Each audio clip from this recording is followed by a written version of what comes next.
कसा तुझा सुस्वभाव चेहऱ्याचा भाव दर्शवितो वेगळा प्रभाव चेहऱ्याचा भाव दर्शवितो वेगळा प्रभाव चेहऱ्याचा भाव दर्शवितो वेगळा प्रभाव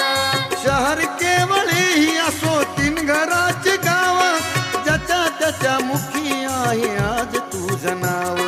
ज्याच्या त्याच्या मुखी आहे आज तुझं नाव बोल के पंडित आता भक्ती गुप चूप बोल के पंडित आता भक्ती गुप चूप तू कसा होता सांगते अजून रे तुझ्या फोटो मधील रूप तू कसा होता सांगते अजून